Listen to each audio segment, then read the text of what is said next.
I guess the last thing that I want to talk about, I just kind of thought of this after I ended the last video, but is cheat meals and eating out and stuff. And really when it comes down to that is you got a couple options here. I prefer that the more meals that I can prepare myself, the more I'm in control of the calories, the proteins, carbs and fats as well. I have much more control over it. So I aim for, my personal goal is to aim for like around 90 to 95% of my meals I'm preparing myself, or I'm making it from scratch or whatever, making it with my own food.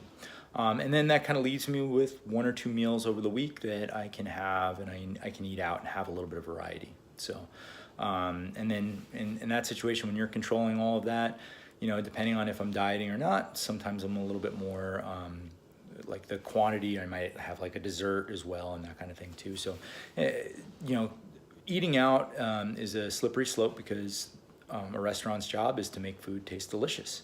They don't care about your calories and macros. So it makes it a lot more difficult to kind of track.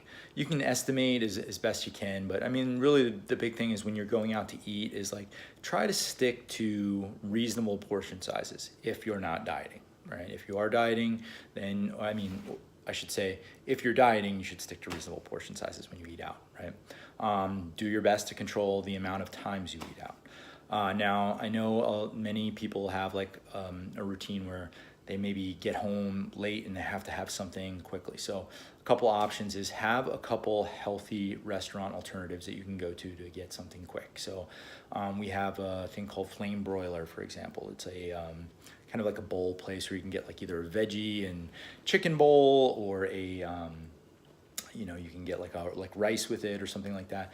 Somewhat can like give you the calories and macros and that kind of stuff. So you can have something moderately healthy. Another alternative is just picking up a like rotisserie chicken from the store. I know Costco has a lot of these kind of like pre-cooked. Most grocery stores have some like pre-cooked rotisserie chicken. Super easy, already hot. You can bring it home, you know, whip up a couple, some vegetables or a carb source pretty quickly. Those are usually the easier things to kind of prepare. So have a couple alternatives in your back pocket. If you have a place where you always get kind of like a greasy burger and fries, probably not your best option if you're like in the middle of the week and you don't have anything prepared. Like, go to your healthier food options during the week if you can, right? Most people kind of eat out on the weekends and have a little more variety on the weekends. Maybe reserve that greasier burger for your weekend and just make sure you have like one of those things. Because I find that, especially during the week, you set the, you know, it's a slippery slope. Like if a Tuesday comes in, you don't have anything prepared and you go out to eat, typically the rest of the week is a disaster, right?